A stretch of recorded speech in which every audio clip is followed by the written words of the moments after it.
Ask any sailor and they'll tell you to sail west. With reliable trade winds pushing you along, stunning tropical islands, and a new culture in every port, there really is nothing like it.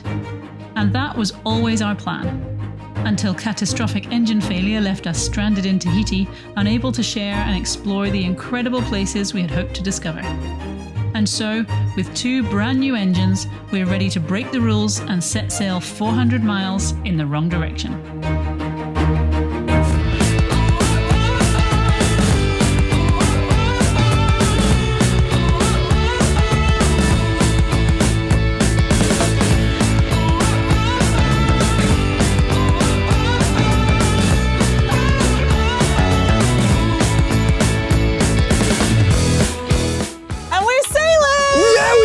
We have officially left Tahiti. It's over there in the distance.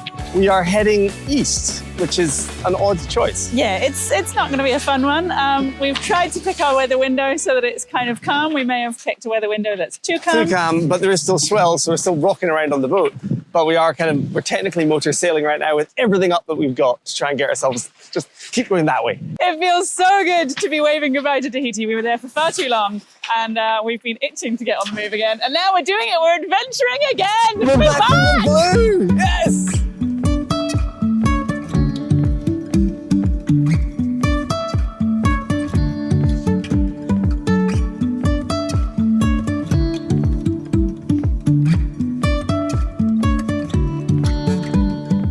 We've only got about 10 or 11 knots of wind just now, which is almost enough to be sailing. We do have the port engine running in the background. I don't know if you can hear it, but it just feels so good to be back moving again.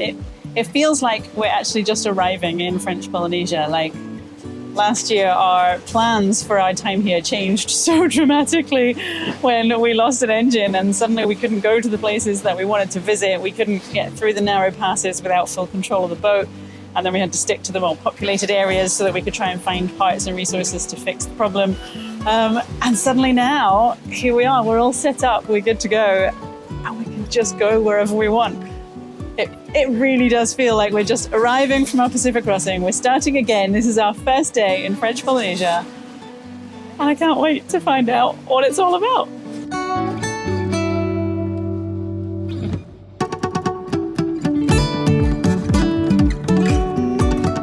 Well, just as I was thinking everything was so relaxing out here, I heard a massive bang from above and our outhaul was chafed through. So we're back to sailing and fixing stuff as we go. Okay, what's the plan?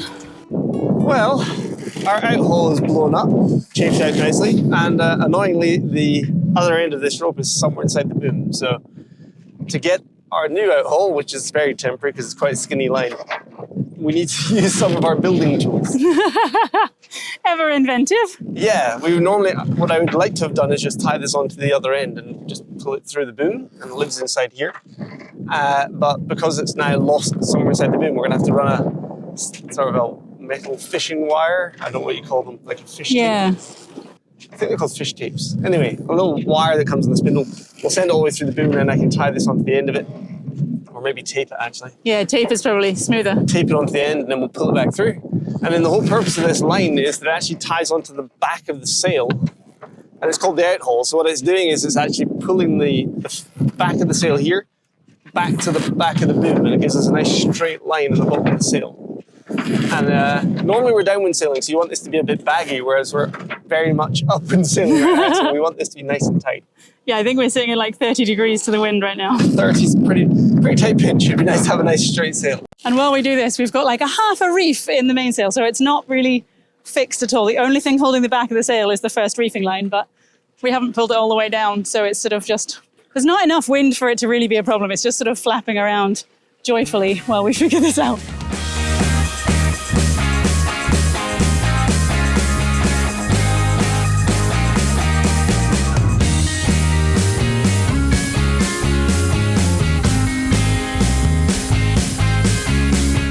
Success? That's a win, I think, or at least a temporary one.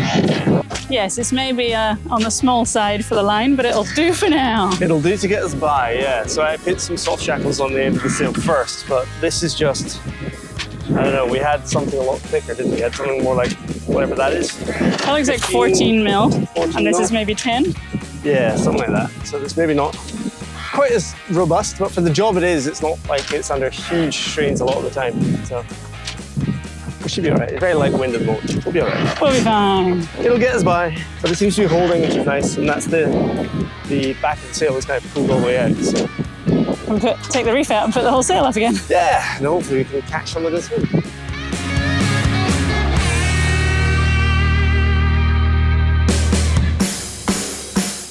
Well, that was exciting, but now the rain has stopped, the sails are up, and we can get back to sailing again.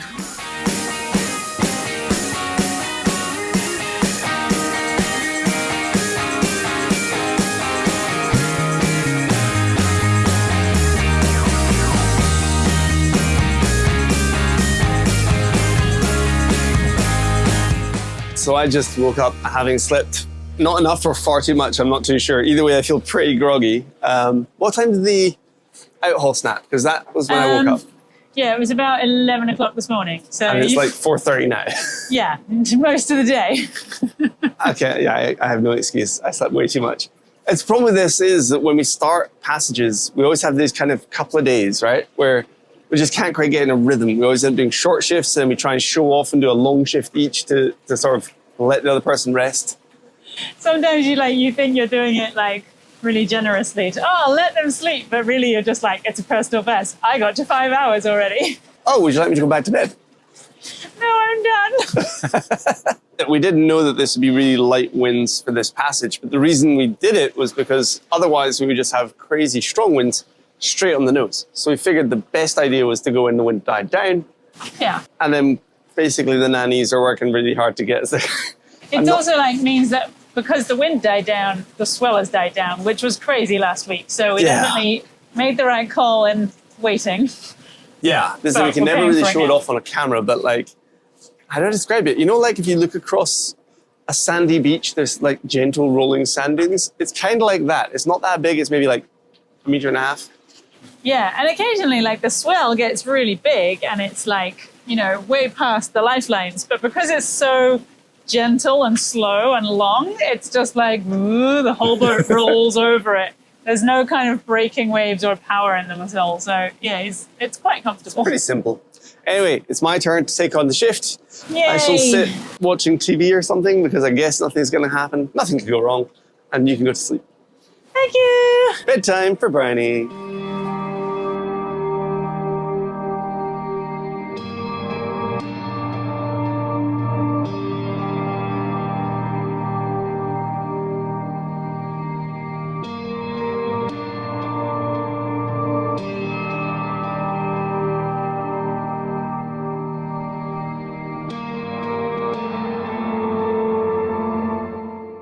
Well, it's a pretty still night, and you might be able to feel a little bit of breeze in the microphone. We're making like half a knot, maybe a knot more out of the sails than we are out the engine. So we're still motor sailing right now.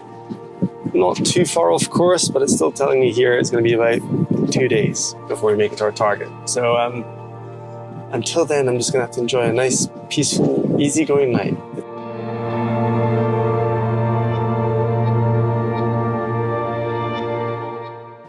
Didn't fill in as early as we were expecting. In fact, I have spent most of my shift sitting at around 5 or 6 knots true wind. At one point the wind dropped so much that I had the autopilot set to wind mode because I had the sails out and I was sort of trying to trick the boat into sailing, and the wind dropped so much that the boat just had no idea where it was coming from, and we did a full loop-a-loop as it basically was looking for wind, any wind.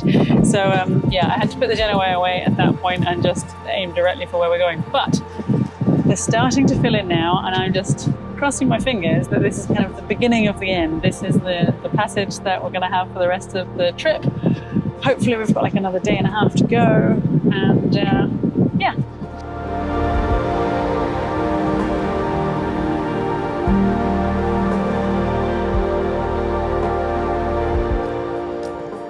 A new day is here, I've had a sleep, but more importantly, the engines are turned off. It's quite good though, because every time we see a boat going the other way, we're like, yay, there's one more space in the anchorage for us. So it's like, if the Tuamotus are clearing out, then we'll have them all to ourselves. It's perfect. This is true, but the one over there has its spinnaker up, and that means they're going that way at nice speeds in light wind, and we're white sails beating.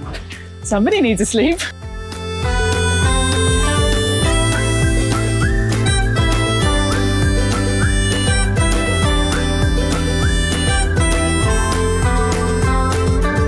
So our rough plan is to try and spend like maybe 3 or 4 months totally off-grid in the northern Tuamotus. There's loads of atolls that we haven't been to yet, that we haven't seen yet, that we really didn't want to miss. The only thing that's kind of slightly getting in the way of that plan is that we don't actually have confirmation of our visa renewal yet. So we handed in all of our paperwork and applied to extend for another 12 months here. And we've not heard back yet if that's been accepted or not. There was a little bit of issue with some of the paperwork, but we're just sort of living in faith that if we sail off in this direction, we will get an email that says, yes, you're welcome to stay here for another year, and not an email that says, no, get out of our country in the next 7 days. So yeah, that would kind of screw our plans up quite significantly. I guess we would have to go west and go to the Cook Islands or something. Haven't planned that, haven't thought about that at all. But hey, if it all works out, we'll be in the Tuamotus. And yeah, there are just so many places here that we haven't seen yet that we cannot wait to explore and show you. Fingers crossed, it'll be fine.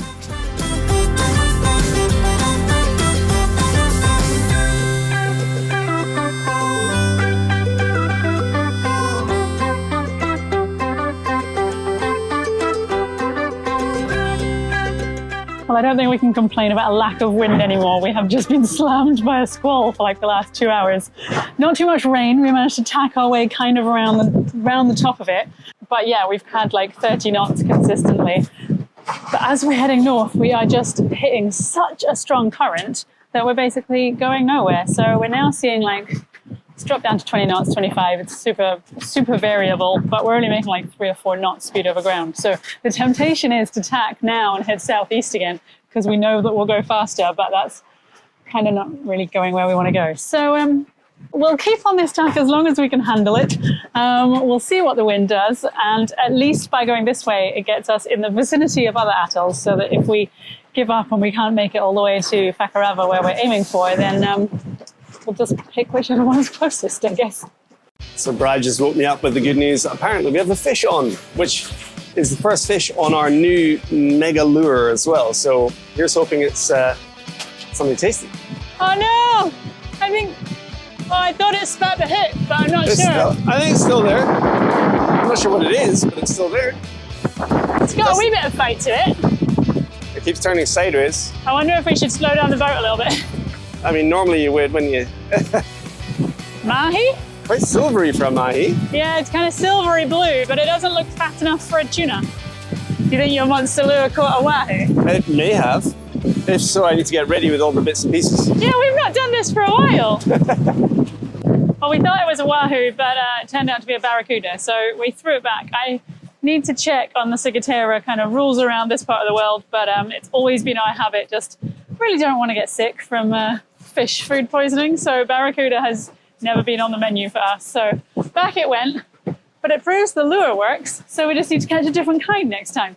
However, Ian is now awake, so we can actually shake a reef out of the main because the wind is calming. I say calming down, is now at 27 knots again, but we'll see what we get. I always feel so bad when I have to wake Ian up for like putting in a reef or shaking out a reef, because I don't think that we should go up to the front if the other person is sleeping. But it's better like if I have to wake you up because there's a fish. It's like, oh, I feel like you won't mind. It's the same rule for dolphins. It's like no matter how tired someone is, you wake them up. Dolphins is a clear rule. Fish is borderline. If it's edible, then yes. Yeah, that's true. But it's the bursting out of bed to go and do like physical labor to then immediately try and switch off and fall asleep again. Yeah. So. And it's like neither of us have got into a good sleep routine at all on this passage. We're just not used to it. So we're getting like half an hour's sleep at a time, and it's just it's maybe slowing down our cognitive functions. Just a smidge. I'd be surprised if this camera's even recording. Aww.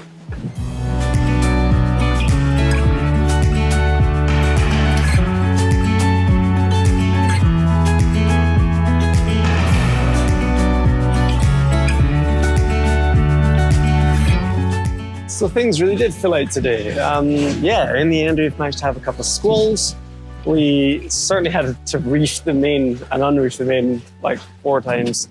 And we're nowhere closer. Well, we're a little bit closer. I keep being all pessimistic. It's just because we're tacking so steep. So what we've done is we've adjusted our plan slightly. We've said what we're going to do is, rather than aiming directly east, as we've kind of been wanting to go this whole time, we're actually going to head sort of northeast, which takes us up into the very northern Tuamotus. Then we can use that to come back down and eventually get where we were aiming. We're going to aim for the shelter of the atolls that are up in the top there, and then we can figure out if we want to stop sooner rather than later, or if we can go another couple of days. We'll just sort of beat our way down to kind of where we initially wanted to go. So yeah, it's all been coming together. After an initial stint of no wind, we've had plenty today, that's for sure. There is wind around, but it's not squalls and storms. In fact, I think pretty much everywhere I look now is wispy clouds. So fingers crossed that means we have fairly consistent wind through the night, and maybe even tomorrow as well. Well, it is day 4, I think, of our passage, and we have land ho! You totally can't see it because it's the Tuamotus, and the land here is super, super flat, and you basically can't see it until you hit it. But this means we've arrived. We're in the Tuamotus. Technically, yeah, technically. Technically, we're not where we want to go yet. Nowhere near, but we are technically in amongst the Tuamotus. In amongst our destination. We're Tuamotus adjacent. Because we're not really. They're right there. They're all on one side of the boat. It's really funny because it feels like, oh, well, now that we're here, we can just choose to stop in at any one of them, except half of them don't have a pass and you can't get into. So they're not actually that useful as a stopping point. No. But it makes us feel like we're really close. We could technically run aground if we wanted to. Yeah, that's the way to look at it. Very difficult to sort that problem out, mind you. But no, we're almost there. We have like 3 options, we think. Yes, so our plan was to try and get to the south end of Fakarava because A, it looks really cool and we want to go there, but B, it's then a nice sort of launching point to do all of the rest of the Tuamotus on a nice downwind Or run. northwest Tuamotus. Yes, not all of the Tuamotus, I should clarify. However, that is exactly where the wind is coming from. It's like every time we go to turn, the wind turns with us. So it's proving quite difficult to get there. And we've just got close enough to land that we were able to turn Starlink on now because we don't pay for it underway. So we've downloaded some new weather and there's some quite big winds coming through in about 2 days' time. Allegedly. So Ian hasn't looked at the weather and he doesn't believe me. I would quite like to be somewhere within the next 2 days. Sunshine and lovely. Famous last words. Who could believe it would change? Who could believe? Yeah, we might go to the northern end of Fakarava. We might go to the next one up further from that. But we've got some zigzags. Toau? I'm going to go Toau. Toau. You have to pronounce every vowel in the name. So it's T-O-U-A-O-U. Ha-U-A-O-U. That's exactly how you pronounce it. Toau. I don't think anyone lives there, so they're not going to get offended by our pronunciation.